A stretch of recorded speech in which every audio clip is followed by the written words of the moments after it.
இந்துக்களுக்கு ஏன் சொரணை இல்லை? கார்த்திகை தீபம்ன்றது வருஷத்துக்கு ஒரு தடவை தாங்க வருது. அந்த சுதந்திரம் கூட இந்துக்களுக்கு இல்லை. புத்தி இல்லையா இந்துக்களுக்கு? நான் கேட்குறேன். வெறும் இந்து முன்னணியில் இருக்கவங்க மட்டும்தான் கேள்வி கேட்கணுமா? மற்றவங்களாம் நீங்களாம் ஆலயத்துக்கு நீங்கள் கோயிலுக்கு போகிறதே கிடையாதா? நீ ஒரு அரசாங்கமா? இது ஒரு ஆட்சியா? மக்களுக்காக நீங்களாம் இல்லை. நீங்கள் பணம் சம்பாதிக்கிறதுக்கு மட்டும்தான். அப்போ இந்து அறநிலையத்துறை என்னத்துக்கு அங்கே இருக்குது? நீ போயிடு வெளியேன்ற. நான் தேர்தல் வர்ற சமயத்தில் இப்படி ஒரு கலவரத்தை உண்டாக்கி விட்டா அப்போ என்ன செய்வாங்க? மத்தியில் உள்ள அரசாங்கம் மாநிலத்தில் அரசாங்கத்தை ஒருவேளை கலைச்சி விட்டு ஆட்சியை கலைச்சு தங்கள் மேல ஒரு சிம்பத்தி ஓட் அப்படி ஏதாவது கொண்டு வரணும் முயற்சி பண்றாங்களான்னு எனக்கு ஒரு பெரிய கேள்வி உண்டாகுது. பல வருடங்களாக நடந்து கொண்டு இருக்கின்ற ஒரு காரியம் திடீர்னு புதுசா இன்னைக்கு ஏன் இவங்க இப்படி பண்றாங்க என்கின்ற ஒரு கேள்வி. ஏதாவது ஒரு கலவர பூமியாக தமிழ்நாட்டை உருவாக்கி உங்களுக்கு எனக்கும் பயங்கர ஒரு சண்டையை உருவாக்கி, நான் ஒரு கிறிஸ்தவன் நீங்க ஒரு இந்து, நமக்குள்ள ஒரு கலவரத்தை உண்டாக்கி நமக்கு ஒரு பிரிவினை ஏற்படுத்தி இதன் மூலம் வாக்குகளை ஒருவேளை பிரிச்சிடலாம் அப்படின்னு நினைக்கிறாங்களோ? நீங்க திராவிட முன்னேற்ற கழகத்தை பார்த்தீங்கன்னா எப்பவுமே சிறுபான்மையுடைய வாக்குகள்லாம் எங்களுக்கு இருக்கு அப்படின்வாங்க. அப்போ எந்த சிறுபான்மையுடைய வாக்கு? இஸ்லாமியரா கிறிஸ்தவர்களா? ரெண்டு சிறுபான்மையுடைய வாக்குகளுக்காக ஒருவேளை இப்படி இந்துக்களை ஒருவேளை வெறுக்கிறாங்களா? இந்துக்களை வெறுத்தா இந்துக்களுக்கு ஏன் சொரணை இல்லை? இது நீங்க கட்டாயம் டைட்டிலா போடணும். இந்துக்கள் ஏன் சொரணை இல்லைன்னு பேராயர் கேட்கின்றார். கட்டாயம் நீங்க போடுங்க. ஏன்னா எனக்கு மறுபடியும் உங்ககிட்டே பலமுறை நான் பேட்டியில பேசும்போது சொல்லியிருக்கிறேன், இந்துக்களுக்கு அறிவே இல்லை. திரும்ப இந்த திராவிட முன்னேற்ற கழகத்துக்கே வாக்கு கொடுத்து திரும்ப அவங்க கொண்டு வராங்க. ஒரு வழி இருக்குது செய்யறதுக்கு. கார்த்திகை தீபம்ன்றது வருஷத்துக்கு ஒரு தடவை தாங்க வருது. அந்த சுதந்திரம் கூட இந்துக்களுக்கு இல்லை இந்த தமிழ்நாட்டில். புத்தி இல்லையா இந்துக்களுக்கு? நான் கேட்குறேன். வெறும் இந்து முன்னணியில் இருக்கவங்க மட்டும்தான் கேள்வி கேட்கணுமா? மற்றவங்களாம் நீங்களாம் ஆலயத்துக்கு நீங்கள் கோயிலுக்கு போகிறதே கிடையாதா? எனக்கு பெரிய இதெல்லாம் ஒரு பெரிய சந்தேகம் உண்டாகுது. ஏன் முதலமைச்சருடைய மனைவி அருமையான திருமதி துர்கா ஸ்டாலின் கோயிலா சுத்துறாங்க? ஏன் அந்த அம்மாவுக்கு தெரியாத இதெல்லாம்? தீபன்றது எவ்வளோ ஒரு நல்ல ஒரு காரியங்க. நீ ஒரு அரசாங்கமா? இது ஒரு ஆட்சியா என்கின்ற ஒரு பெரிய கேள்விக்குறியாகுது. ஏன் இந்துக்களுக்கு நீங்க இவ்வளோ தூரம் கொடுக்குறீங்களே, கிறிஸ்தவங்களை அந்த பண்ணி பாருங்களேன் என்ன ஆகுதுன்னு பாருங்க.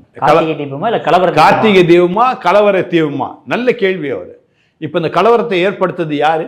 இதே அந்த பொறுப்புல இருக்கிற பாராளுமன்ற உறுப்பினர். உங்க தொகுதியில இருக்கிற ஒரு கோயில், அந்த கோயிலை பராமரிக்கிறதும் சீரமைக்கிறதும் மக்கள் அங்க வழிபாடு செய்வதற்கும் யார் தான் செய்யணும்? அந்த பாராளுமன்ற தொகுதியில் உள்ள உறுப்பினர் கட்டாயம் செய்யணும். அவர் கம்யூனிஸ்ட் கட்சியை சார்ந்தவர். அவங்க என்ன சொல்லுவாங்கன்னா வழிபாடுகள்லாம் கிடையாதுன்னுவாங்க. ஆனா அவங்க தான் முக்கியமா எல்லா இடத்துலையும் நிற்பாங்க. நீங்க பாத்தீங்கன்னா வழிபாடே இல்லைன்னுவாங்க, ஆனா வழிபாடுகளை எல்லாவற்றிலும் அவங்க இருப்பாங்க. கொஞ்சமாவது அறிவோடு தான் நடந்துக்கிறாரா? ஒரு பாராளுமன்ற உறுப்பினராக அவர் பேசுறாரா? இல்ல மக்கள் தேர்ந்தெடுத்த பிரதிநிதியாக அவர் பேசுறாரா? இல்ல மக்களுக்காக தான் இருக்கிறாரா? எதுக்காக இந்த ஒரு வார்த்தையை அவர் சொல்லணும்? அப்ப கலவரத்தை இவர் தானே தூண்டி விடுறான்னு அர்த்தம். அதான் வன்மையா நான் கண்டிக்கிறேன். காரணம், கலவரத்தை தூண்டுறதே இந்த பாராளுமன்ற உறுப்பினர் தான் நான் சொல்ல வரேன். நான் இல்ல அந்த சட்டசபை உறுப்பினர்லாம் என்ன பண்றாங்க? அங்க மக்களுக்காக நீங்களாம் இல்லை. நீங்க பணம் சம்பாதிக்கிறதுக்கு மட்டும்தான். அப்ப இந்து அறநிலையத்துறை என்னத்துக்கு அங்க இருக்குது?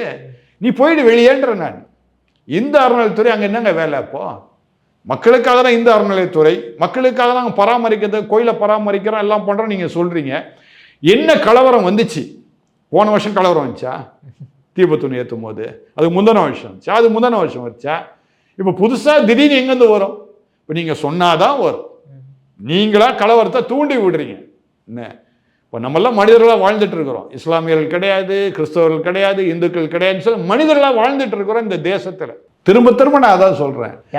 எல்லாருமே சண்டை போடுறோம்ல சார் இந்த முன்னணி. இல்லை நான் சண்டை போட சொல்லுங்க, நான் சண்டையே போட சொல்லு. இப்போ நீங்க சண்டையே போட வேண்டாம். உங்க இதை வெறுப்பை எப்போ நீங்க காமிக்கலாம்னா, பாராளுமன்ற தேர்தலுக்கு முன்னாடியே நான் சொன்னேன், ஞாபகம் இருக்குதா? இந்துக்களுக்கு சொரணையே இல்லைன்னு இதே மாதிரி பேட்டி கொடுத்தேன். ஆனா மறுபடியும் அதே இந்துக்கள் தான் என்ன பண்றாங்க? இதே திராவிட முன்னேற்ற கழகத்துக்கு வாக்கு கொடுக்குறாங்க. பெண்களுக்கு அதுதான் நான் சொல்ல வரேன். லிப்ஸ்டிக் பஸ்ஸு மாதம் 1000 ரூபாய், இப்போ பொங்கலுக்கு 5000 ரூபாய் ரெடி ஆகிட்டே இருக்குது. இதை கொடுத்தோம் என்ன நினைக்கிறாங்க? தங்கள் வாழ்வாதாரம்லாம் சரியாயிடும்னு நினைக்கிறாங்க. எப்படி சரியாகும்? 1000 ரூபாய் கொடுத்தா நீங்கள் ஒரே நாளில் காலி பண்ணிடலாம், ஒரு மாதம் வராது. இப்போ 5000 ரூபாய் கொடுத்தா ஒரு 2 நாளில் காலி ஆகிடும். மாதம் முழுக்க வரப்போகிறது இல்லை வருஷம் முழுக்க வரப்போகிறது இல்லை. இதெல்லாம் சிந்திக்கணும், பெண்கள் இதெல்லாம் சிந்திக்கணும். அவருக்கு சேகர் பாபுன்னு வச்சு பட்டையெல்லாம் அடிச்சிருப்பாரு, பார்த்துருப்பீங்கன்னு நினைக்கிறேன். இல்லை ஆமாம். ஆனால் அவர் கிறிஸ்தவருங்க அவர். அப்படிங்களா? உங்களுக்கு ஆச்சரியமா இருக்குதா? ஆ. அப்போ ஏன் இந்து அறநிலையத்துறை அமைச்சர் ஆனாருன்னு கேள்வி கேட்பீங்களா? அடுத்தது ஆமாம் சார். கொள்ளடிக்கிற இடம் அதுதான்.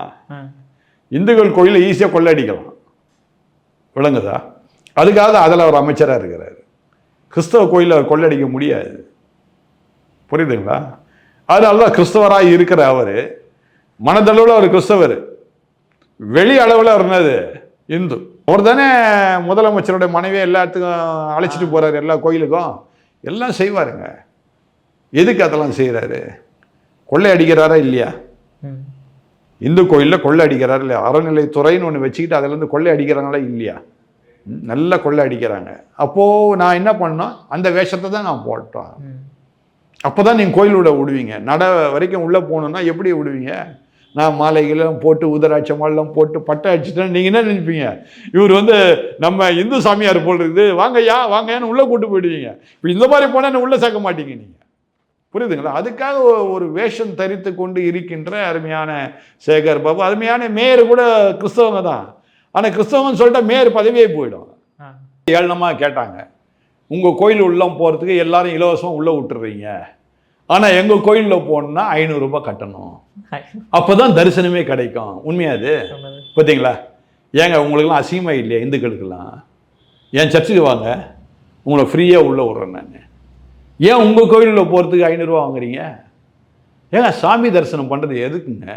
என் மனசுக்காக, என் உள்ளம் சந்தோஷப்படணும், எனக்கு ஒரு சமாதானம் கிடைக்கணும், அதுக்காக நான் போகிறேன். நான் என்ன பண்ணணும், என் சொந்த விருப்பத்தோடு கூட அந்த காணிக்கை உண்டியலில் என்ன பண்ணணும், உண்டியலில் நான் காசு போடணும், நான் கடவுளுக்காக கொடுக்குறேன்னு நினச்சி நான் கொடுக்கணும். அதை விட்டுட்டு 500 ரூபாய் என்கிட்ட பிடுங்கி அப்போ தான் இந்த லைனில் விடுவேன், 100 ரூபா கொடுத்தா அந்த லைனில் விடுவேன். என்னங்க இதெல்லாம் அசிங்கமா இல்லை? ஏன் இந்த இந்துக்களை ஏன் கேட்க மாட்டீங்க? ஏங்க உங்கள் நாடுங்க இது, இந்து தேசம். நான் அடிக்கடி சொல்கிற வார்த்தை இது இந்து தேசம். இந்து தேசத்தில் உங்களுக்கு சுதந்திரம் இல்லைங்க, எனக்கு சுதந்திரம் இருக்குது, புரியுதுங்களா? அதனால சுதந்திரத்தை கேளுங்க. எங்கன்னங்க நீங்கள் 4000 கோடி என்ன ஆச்சு? உங்கள் ஆஃபீஸ் உள்ளே என்னால் நுழைய முடியல. இதுக்கு முன்னாடி இன்னொரு இடத்துக்கு போனேன், அங்கே காரை நிறுத்தி காரை விட்டு என்னால் இறங்க முடியல, முட்டை அளவு தண்ணி. 4000 கோடி என்ன ஆச்சு? திரும்ப நீங்கள் என்ன கேள்வி கேட்டீங்கன்னா, நீங்கள் கேள்வி கேட்க வேண்டியது அருமையான முதலமைச்சரை கேள்வி கேட்கணும், திமுக ஆட்சியாளர்களை கேட்கணும். இந்த 4000 கோடிக்கு யாருங்க கணக்கு கொடுக்கணும்? மந்திரியா கணக்கு கொடுப்பாரு? ஐஏஎஸ் ஆஃபீஸர் என்ன பண்ணுறாங்க? பிஜேபி ஆட்சியில் சுதந்திரம் இருக்குதுங்க ஐஏஎஸ் ஆஃபீஸருக்கு, ஐபிஎஸ் ஆஃபீஸர் சுதந்திரம் இருக்குதுங்க பிஜேபி ஆட்சிக்கு. அதுக்காக தான் தமிழ்நாட்டில் என்ன பிஜேபி ஆட்சி வரணும்னு சொல்லிக்கிட்டே இருக்கிறேன் நான். இவங்கள மாதிரி கிடையாது. ஒரு ஐஏஎஸ் ஆஃபீஸரை பார்க்குறேன், சாதாரண ஒரு எம்எல்ஏ, அவர் முன்னாடி கையை கட்டி நிற்கிறாரு. அப்போ எதுக்கு நீ படித்த ஐஏஎஸ்? அசிங்கமா இல்லை? ஒரு ஐபிஎஸ் ஆஃபீஸர் பார்த்து டேன்னு கூப்பிட்றான் ஒரு மந்திரி, அதையும் நான் என் காதால் கேட்டேன். ஒரு IPS officer, Indian police service. அசிங்கமா இல்லை? உங்கள் உடைக்கு மரியாதை கொடுக்கணுமே, உங்கள் உடைக்காத மரியாதை கொடுக்கணுமே. அதுக்கு தான் நீங்கள் இவ்வளோ தூரம் கஷ்டப்பட்டு படிச்சுட்டு இத்தனை ட்ரைனிங் முடிச்சுட்டு உட்காந்துருக்கிறீங்க. ஏன் உங்களுக்குலாம் சொர்ணம் இல்லை? அதாவது என்னத்தை சொல்கிறது, பாவம் மக்களுக்கு என்னதான் சொன்னாலும் இந்த மக்களுக்கு என்ன வர போகிறது இல்லை, ஆமாங்க, அறிவே வர போகிறது இல்லை இந்த மக்களுக்கு. திரும்ப திரும்ப கொண்டு போய் அவங்களும் வாக்கை கொடுக்க போகிறாங்க. நான் என்ன சொல்கிறேன், நல்ல மழை பெய்கிற நேரத்தில் தேர்தல் வரணும். அப்போ தேர்தலை வைக்க நல்ல மழை பெய்கிற நேரத்தில் என்ன அப்போ தெரியல, நல்ல மிதக்கும் சென்னை, அருமையான சென்னை, சிங்கார சென்னை. மழை காலத்தில் மிதக்கலாம், நம் கார்களும் மிதக்கும், நாமும் மிதக்கலாம், வீடுகளும் மிதக்கும். இப்படிப்பட்ட அருமையான சென்னைக்கு நம்ம பாராட்டு கொடுக்கணும், இப்படிப்பட்ட ஆட்சிக்கு. அதுதான் முக்கியம். Okay sir. சார் அற்புதமாக விளக்கம் கொடுத்தீங்க சார். உங்கள் பொன்னான நேரத்தை இளைய பாரத நிலையில் ஒதுக்கினதுக்கு மிக்க நன்றி. நன்றிங்க.